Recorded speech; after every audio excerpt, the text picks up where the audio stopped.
Franklin's ass is out of here. It's Belichick next. This is the college football show, MoneyPot Sports. Let's go.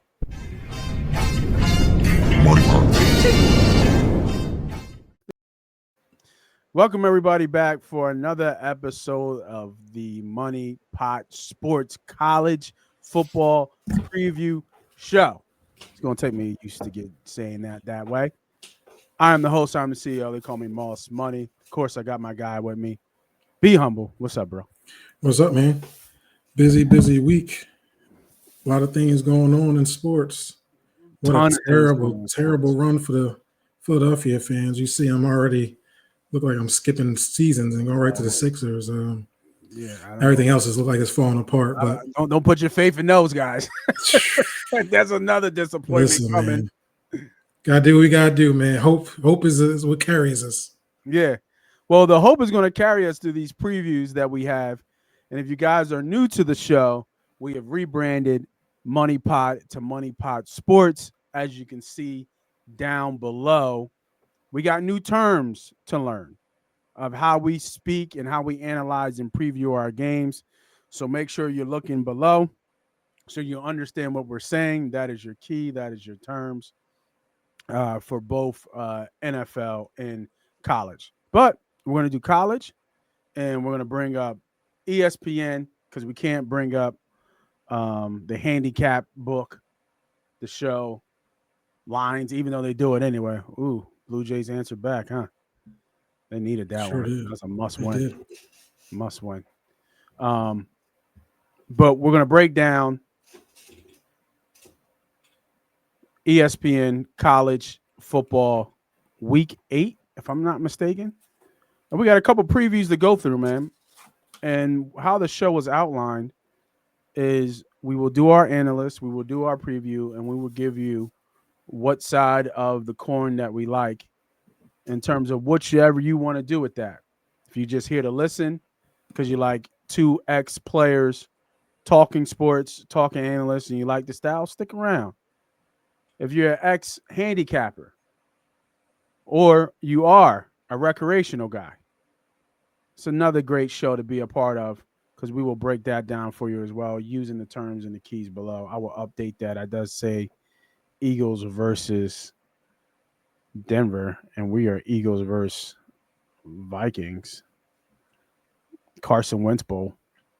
Potentially. JJ practice today. Man, he ain't playing. Carson's playing. He crazy. You think Carson going to lose out this chance? Yeah, right. We down at the dumps? Yeah. All right. I think we said this last week, man. It's football on every single day for a while, and we love it. For me, I have no previews on no early games Thursday or Friday. I'm right to Saturday. I'm not sure about you, but what you got? Well, last week we did really good. We hit on a lot of our pieces, and I think I talked about it last week. I've been looking at different angles, and a lot of my angles I've been looking at is team totals. They've been hot for me, and that's one of the things that, sometimes you got to keep that train or stay on that train that's moving in the right direction, and that seems to be the case for me. And what I've been sharing with our viewers is that sometimes the outcome or the total point outcome or score outcome isn't always the best thing to do. So alternatively, you can look at team totals and find gems within that. There are 3 teams I follow defensively. There are stout defenses: Oklahoma, Texas. God, my fault. Oklahoma, Texas Tech, and you were just about to say it. The Ohio State. The Ohio State Buckeyes are 3 top defenses that dominate football games from whistle to whistle. Last week, we did lose one with Oklahoma, giving up that late touchdown at the end. We were right there. We were about to to hit that mark, and we missed it. But we're gonna dive right back in again, and that's what we're gonna do. We're gonna believe in what I see. I'm gonna believe my eyes. Yes, sir. I'm believing in Venerable as a defensive-minded head coach for Oklahoma, and we're taking a trip to South Carolina. We are. This is a 12:45 game on Saturday. Talk to him. Beautiful stadium. You Beautiful. know, Gorgeous. great fan base, going to be very loud in there. Nothing different from Oklahoma, but this is a must win for Oklahoma here. And I don't think it's a win um, that or they can't come in this game sleeping at all. South Hmm. Carolina struggling. Sellers were potentially one of the underdogs to be Heisman Trophy candidate is falling on the wayside. Offensively, they don't look good, and they're not keeping up what they thought they were going to keep up as with quarterback at Sellers. And you're going against a great defense, and defense travels. One thing for sure, defense travels. Hmm.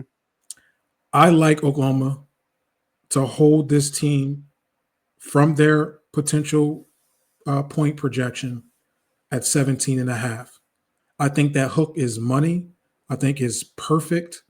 And I like to go under the water of that 17 and a half as I see Oklahoma will continue to beat up and rise on the defensive side while South Carolina continues to struggle. And so I'm just trying to pull up the stat news. So you saying they're going under the water and swimming with the fishes? Swimming for sure. Swimming. And I don't think they get to that 17 and a half at all. So I'm really excited about this one. I think Oklahoma's defense bounced back. South Carolina continues to struggle offensively. Last week, they couldn't put up more than 10 points against LSU. They played Kentucky and did their thing against Kentucky, and they lost and wasn't able to put over 20 points against Missouri. Vanderbilt shut them down to 7 points. Like this is a big-time defense. Big-time defensive line is going to be able to come after the quarterback. I think they're going to cause Sellers some issues. Give me the under the water of 17 and a half, South Carolina. I think that's way too much points here. I think we're getting a steal. That's a play. I think the hook is what really is Mhm. the key there with that 17 and a half. So I think that's a good preview on this game. And like you said, coming off their Red River rivalry, Oklahoma can't be messing around and Mhm. like you said, sleepwalk into William Bryce Stadium and not come out with a win and do what they need to do. So looks like it's going to be good weather in South Carolina.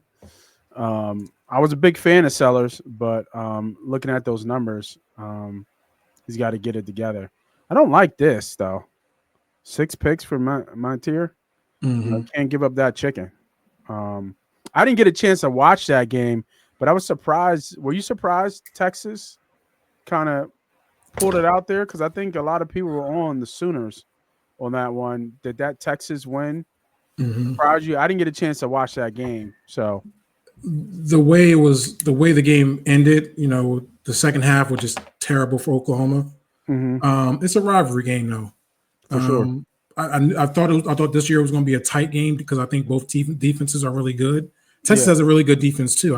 we do. I put Texas in that top tier with those guys right below, so they can keep anybody in the game. The question that I had was, is Archie going to be able to kind of continue to move the ball against that defense, and he was able to do that Yeah, in the second half because don't forget Oklahoma was up in the first half. So it's just it was a second half debacle for Oklahoma. They didn't mhm, come out prepared, and yeah, it was a surprise that they kind of won by more than 2 scores for sure. okay, yeah, Mates here coming off the hand injury gives them another week to, you know, get back. I think they right the ship. I definitely think the defense is going to keep them in the ball game, and if not, then they're going to be in trouble. But I'm going to put my faith in them one more week because they have been money. yeah, yeah. No, I love it. I love it, and I mean, you can't beat that hook. The hook's money. The hook is it. Yep. The hook is money. The hook is money. Oh, but we're gonna go to the big house. Can you explain what the hook is for the people that may not know? Oh, sure. So what the hook is from a preview standpoint is most of how can I say this? Most of the previews that you see there, whether it be ESPN or other affiliates that you can go to and predict the scoring outcome, they have these different lines there, and it's based off a projection, a probability of what one team will do versus another team. And with football, we all know points are scored by 7, touchdowns are 6, field goal, pretty much is 7. And what happens is once you get those hooks, those are so money to be on the right side of those because obviously a score can't end in a half a point. So, you got your 7, your 14, your 21, your 10s, your 24s, your 28s, your 31s, your 33s, your 17s.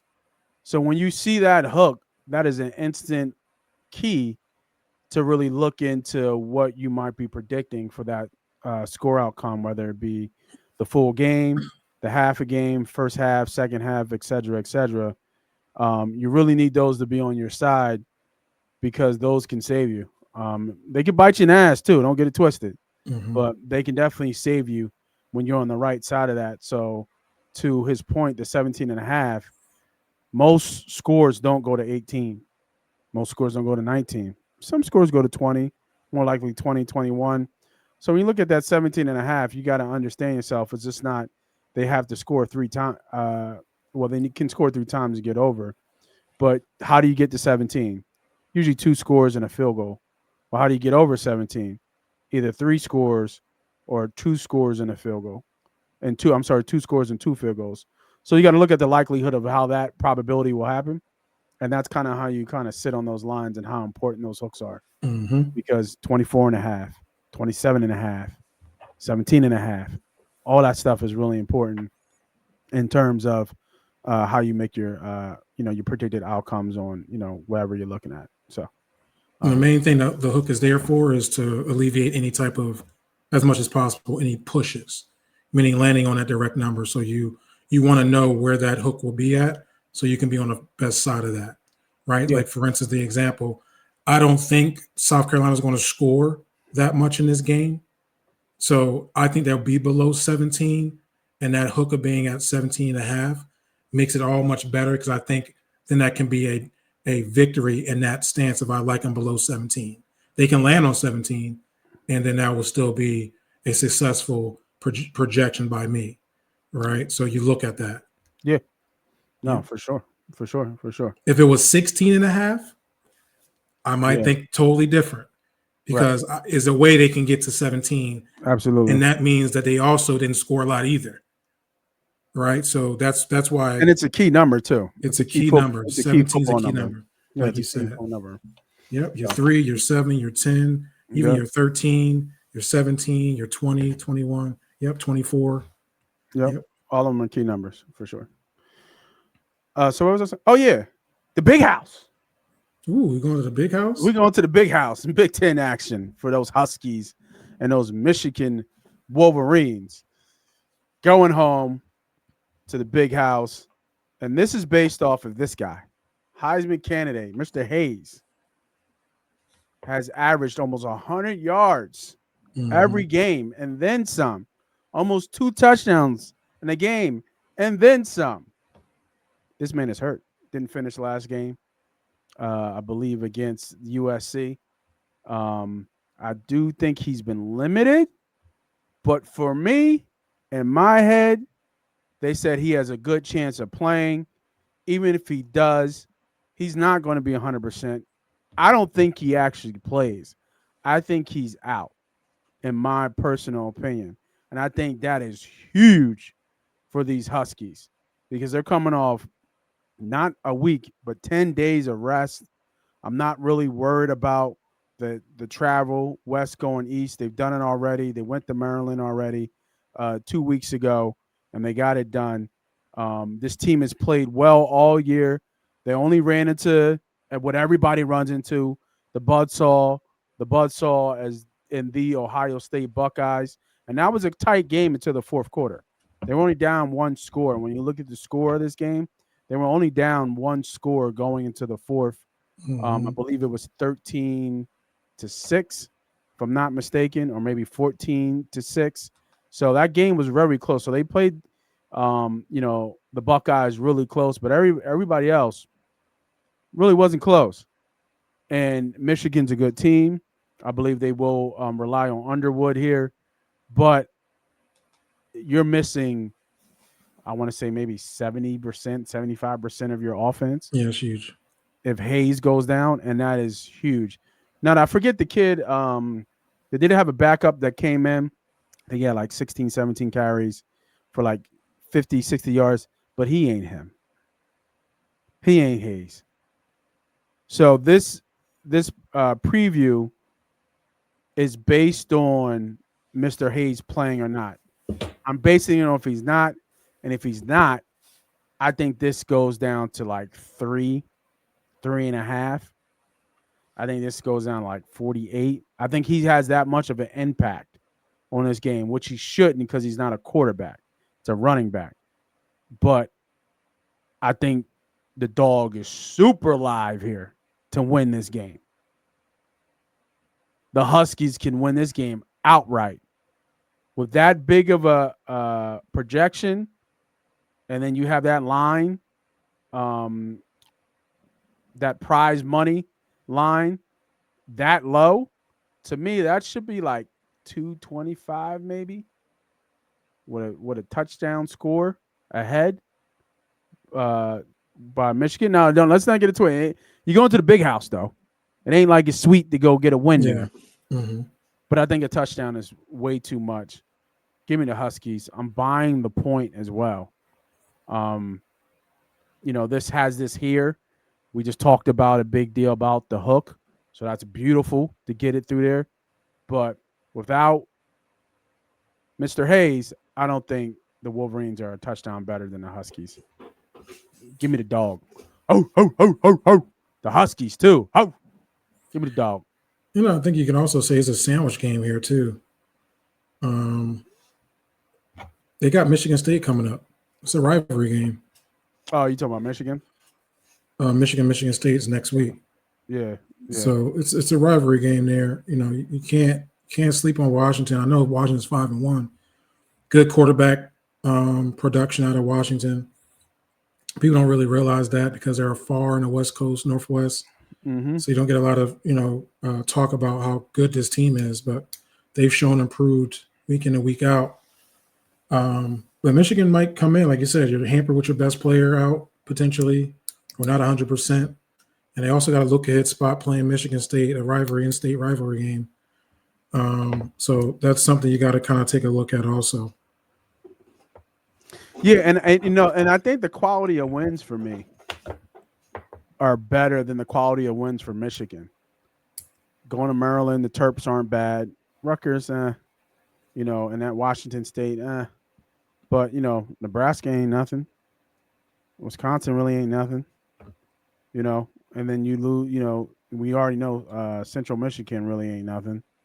But you lose to two solid teams in USC and OU. OU really being a probably top 5, top 10 team in the nation. Even at, maybe in top 5 at this point. I forget where they're ranked. Early September. But going to the Terps, cross country 2 weeks ago against Maryland, that's a big win. At home against Rutgers coming across, that makes sense. Rutgers defense is not that good, but and like I said, hung tough against Ohio State. Might be a look at Michigan team total under here. Washington defense been holding people down. If this is 24, potentially 24.5, I would look to go under here. I think it might be if the line is 50-something, 51. Well, I mean, it might be more than that. It might be 26.5 potentially. Especially if old boy not playing. Correct. It might be a real big gem here. Let's go Michigan team total under the projection. Let me get that. Might be 26.5. No, it's probably over 24.5. Let's see. So they are at 27.5. Yeah. Hell yeah. I don't think they get there with him playing. No, I don't. Because I don't think he's going to play. I think if he does play, he's a decoy, and they might give him the ball a little bit, just see where he's at. Like when you have an injured star in the beginning of a big game, and I'll keep this brief because we got to keep it moving. You want to get him the ball, and you want to know from a coaching perspective what you have, so you can get into your game plan that you have in case you don't have this player available. I mean, you want to see, is he sharp? Does he look like he's shying away from contact? Does he have that explosion? Is he falling down a little bit early?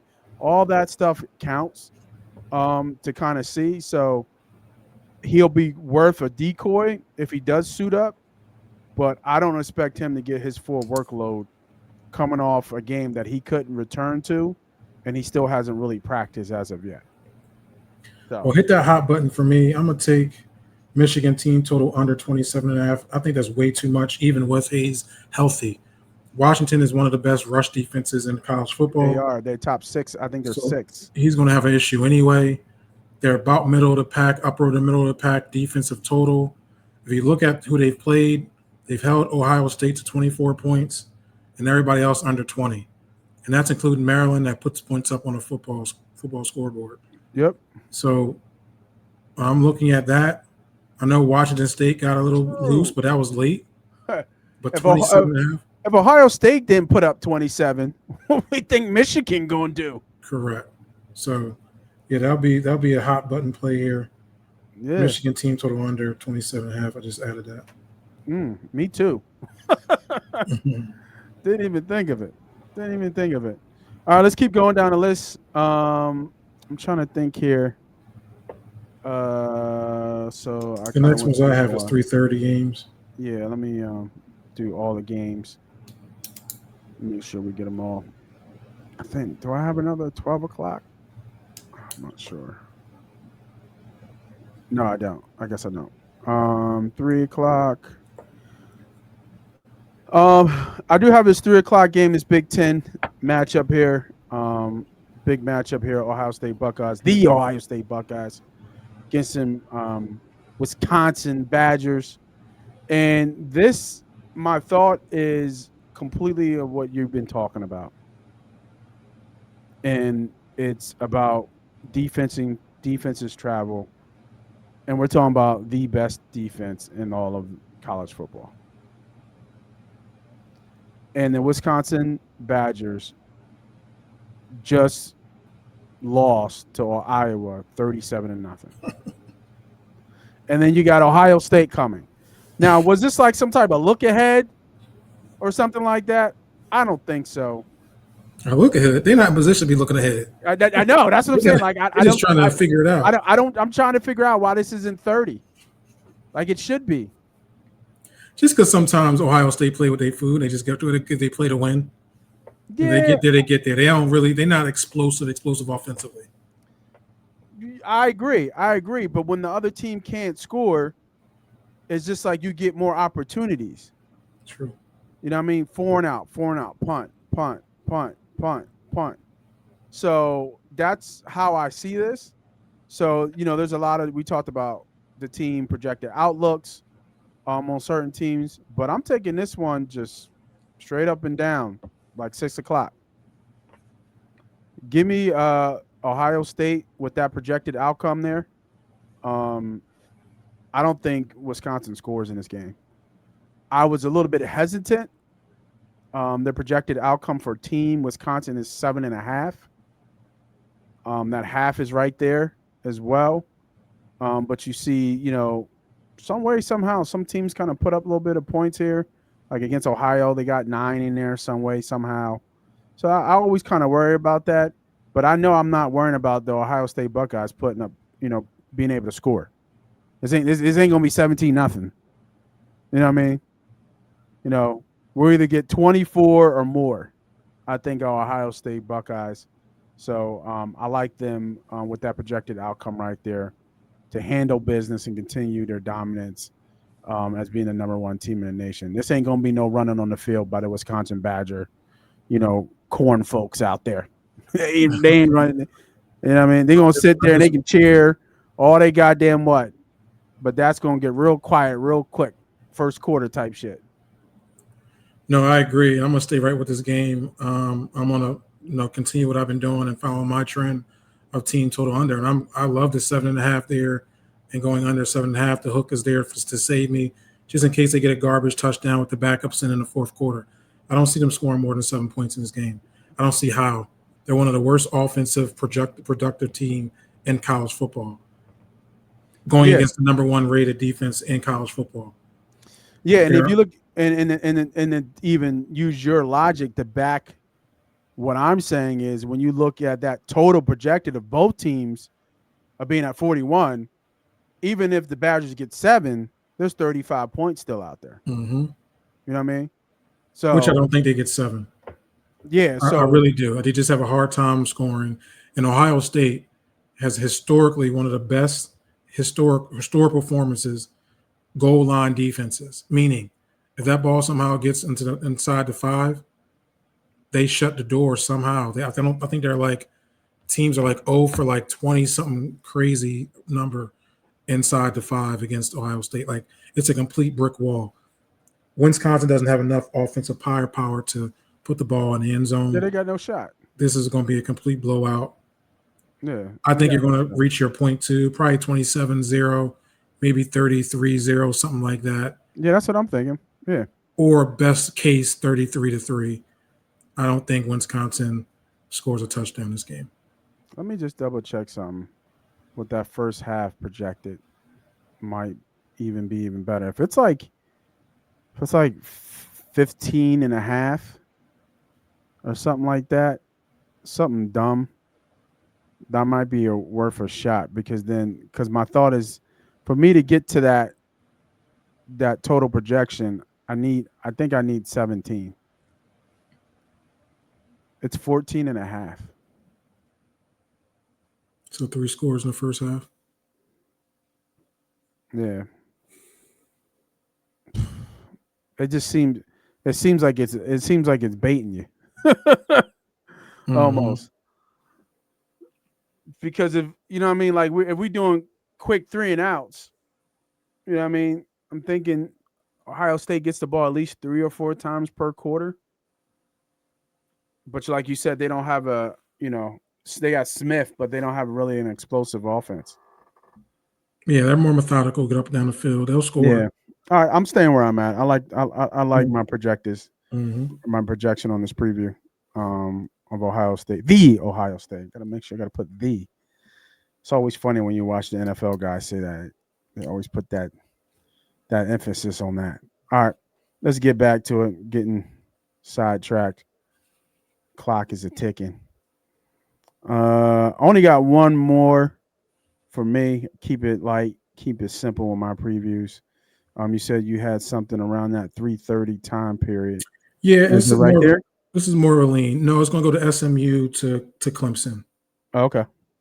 And this is just something on the total projection of this game of being 55 and a half. I think this game is going to get up there. I Yeah, I was think about both to say. teams I are going feel to be able like to that's score. I think yeah. 25 and a half is a little low. I mean, sorry, 55 and a half is a little low. I agree. Clemson obviously has been leaky defensively, been letting up a lot of points. You can look at their outcomes in the previous games. SMU can put the ball in the box. They're very dynamic, spread the ball around. If you look down at their previous games, you can see Clemson has actually played better these last 2 weeks, but they're playing duds. I'm about to say, Boston yeah, College it's is a trash. terrible. Yeah, UNC is trash. But you're looking at trash. Syracuse and they had their quarterback they put up. They lost that game outright, lost 34 points. Georgia Tech put up 24 points. So I'm thinking that SMU can get in there. As you say, they put up 34 against Stanford, 31. They're a high-powered offense. They lean heavy on their offense. I think they get in the 20s. This is just a lean for me. Something if I see anything extra and I'm saying, let me do it, I will look at 50 over 55 and a half. I'm not going to speak too much more about it because it's more of a lean than it is a play. But we're going to look at that. And if anybody has any opportunity and to look at that too, or have any questions about that game, that would be the play I would look at is over 55 and a half. Yeah, I think it's smart. I think it's definitely a multi-game outcome candidate. Yeah. Kind of manipulate those outcomes to Mm-hmm. better your favor. Yep. So yeah, I think there's a couple ones like that this week that I was looking from a lean perspective. Some of those kind of teams that are known to be putting up points, like I think Texas State. No, I mean North Texas, UNLV, Boise. They all said at Texas State, Marshall. Like those high total projected outcomes, I think those are kind of spot on where they are. Mm-hmm. It makes a lot of sense to me for some folks to be to looking at that in terms of multi-game outlooks. A couple other games that are leaning that I like as well. Um, Temple Owls, baby. Hey, how about that? How about those Temple Owls, man? They should be 4-2. Oh my goodness, last week was ridiculous. They should be 4-2. So if they're 4-2, what you think that projected outcome would be? Almost 13, almost 2 touchdowns. You think Probably. closer to two? Oh, I don't know if that game actually did. I think this is where it's going to be at because I think they pretty much won that game. You know, it was under 20 seconds left in that game. Army broke a 50-yard run to Yeah, tie it up, and they went for two and scored it and won. So Temple had that game in control. That was a big time game for them. They let them off the hook. they did. They did for sure, for sure. My game is a little bit later. Do you have anything else with? Yeah, I got a 4 o'clock game. We're gonna look at Texas Tech, my darling of a team Yeah, man. out of the Pac-12. They're playing Arizona State. They're going to Arizona, the sunny side of Arizona. And although Texas Tech has a quarterback injury here, um, Yeah. we're not sure if he's going to be playing. It looks like it might be potentially a leg injury, so he's questionable coming into this game.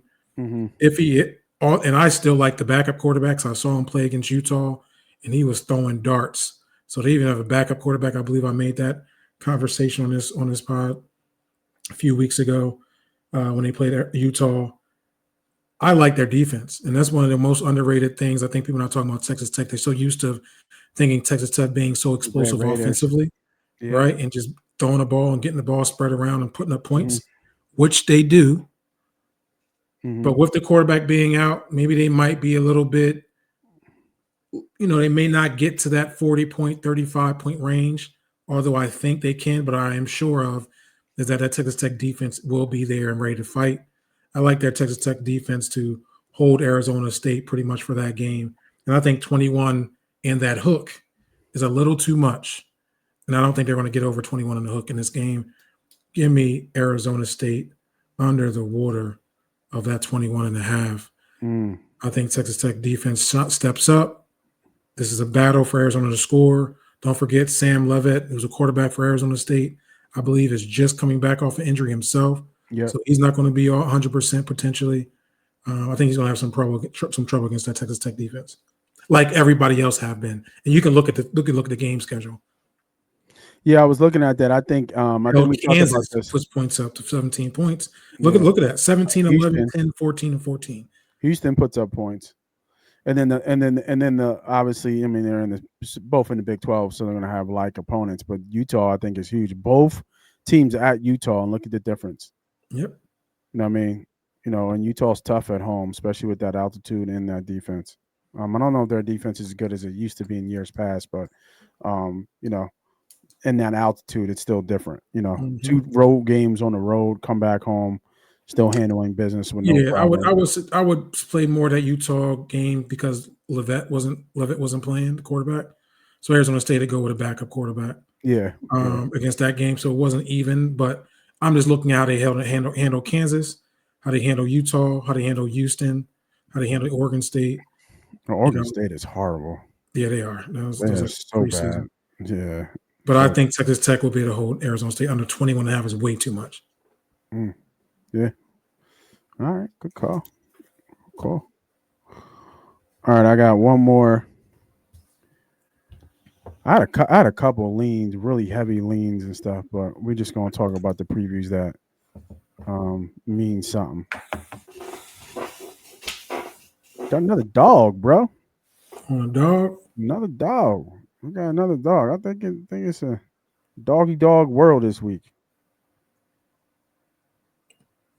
And I've been talking about this team, and I've been telling people to look at this team the last 2 weeks. I called their upsets the last 2 weeks, and we going back to see Nico and the Bruins, who have been hot. Who have been hot. Not so fast, my friends. This is where we come back on down to planet Earth. This is where we come on back down. I think this team is being underrated. and the Terps. They should have won that game at home versus Nebraska. I think there was a pick six there. Yeah, they couldn't get a stop either all Yeah, game. and they couldn't get a stop. I think they gave up like 17 points in the fourth quarter. So I mean, and then they play we just talked about Washington, right? Washington's tough, right? So they kind of should be. They're not record numbers speak. You lose a game, you lose a game, but they could easily be 5-1 right now. And we already know UCLA coming off the huge upset against Penn State, and we already know how bad Michigan State was, and I called how they were going to beat Michigan State last week. But I think the fairy tale ends here. I think it's too many points. I love the hook here. I think the Terrapins can actually win this game outright. I think you'll catch up with film. You saw them twice already. Not really worried about them going out to the West Coast too much. I like the Terps here, man. I like the points. I think it's going to be a tight game, boxy type game. Nico might make a big play, but I think the Terps pull it out. I like the preview here with the Terps. And the underdog contender is going to go over into the sky, go to the West Coast. Crip walk all on them fools. You know what I mean? See, like Maryland here, man, I'm looking at that total. That total being 51 and a half. I think that's a little low the way UCLA's been playing. Yeah, I like Maryland, man. I like Maryland here. I do. I do like Maryland. They were picked for us as one of my underdogs to win last week. They didn't win, but I do like them. I think they play really well. I'm looking at that total though. It's a must win, and I think it's a must win game for them to still be bowl eligible and stuff like that and stay ahead. You know what I mean? Like you can't drop 4-3. So I'm trying to think who's next week. I thought there was a big game next week. Yeah, you got Indiana next week. You can't lose 4 games in a row. That's gonna. I mean, you don't, and your end of your schedule's not too bad. At Illinois is going to be tough. I think Michigan's probably going to be tough at home. Michigan State, we already know what they're about. At Rutgers, you should probably handle business. But you can't lose 4 in a row. Got to get this one. I think this is a must win. And then you let the cards fall with Indiana, even though it probably won't fall in your favor. But you'll have 2 legit losses to 2 legit teams. Nebraska is obviously the one got away. And if you can beat Michigan at home, that'll be huge, right? Going down Michigan State. So for me, like you got to win this game. This is a must-win game for them. UCLA is still climbing out the bucket. They got a long way to go. But yeah, man, give me the Terps. The Terpenes. Plus the 3. Got a dog. I'm talking dogs all week, dog. I got more dogs if you want to talk some more dogs. Got some more dogs, man. I mean, I like, but those are my top 3 previews of the week, man. Take us home, man. What you got left? That's it, man. I was going to do something else, but I said, nah. I'm gonna keep it simple. We're gonna keep it moving, man. We're gonna keep it simple. Yeah. What we got? All right. Because I talked about it and I hinted at it and I gave a little bit of insight to it. Just give you one more, just one more dog. One more dog. Don't sleep on them Rainbow Warriors. Had a big win last week. Had a huge win last week. Colorado State has not been the Colorado State before. And the only reason why I say that because I watched this team because of the first game they had against Colorado Buffs. I think it was like 44-41. I think we were on the phone watching that game. What a great game that was a year or 2 ago. Mm-hmm. Quarterback is hurt as well. I understand the travel here, but with the short line, yo, man, look out for these Rainbow Warriors, man. They put up points. This is a decent team. 37-23, lost to Fresno State, 44-44 twice. And again, their Colorado's starting quarterback has been there for like 8 years. I'm not sure if he's going to play. I know he didn't play all game last game. Fresno State is trash. Yeah, he got benched. So I don't know if he's going to play this game. I Other doubt guy it. He got benched. They won. Yeah, I think the guy who played it was 8 for 18. Was he? 12 for no. I don't think he had a crazy game, or was that somebody else I was looking at? No, he was 12 for 18. Yeah, he got benched. 12, 18, and 3 touchdowns. He played well. No, he played pretty well. 49 points against Fresno, 14 in the fourth. But the first half is crazy. He came out storming, 14-0, 21. He had what, 30? Was that 30? But he played the whole game. And you don't see all the stats. That's true. 12 for 18. Yeah, 12 for 18. So, yeah, I mean, The over might be good in that game too. What's the over? 59, something like that? It's a 52, I think it was. 52? Yeah, 53. That might be the overlook there. I know the Rainbow Warriors are gonna put some points up. Colorado looked like they was putting up points last week too. Yeah. Little gem there from the out Hawaii's tough. West. Hawaii's tough. Out Mountain West. So go back here to the screen. I hope you guys enjoyed the preview show that we did today. Make sure you hit the like, hit the subscribe, hit the follow button for more previews for college football all week, every week. Videos will be dropping on Thursday and Friday at 12, 4, and 8 o'clock. So make sure you guys hit the notification buttons to look out for that if you're not around and want to watch the shows later. For myself, I'm Moss Money. That's Be Humble. We'll see you guys next week as we continue to crush our preview show each and every week in college football. See you guys.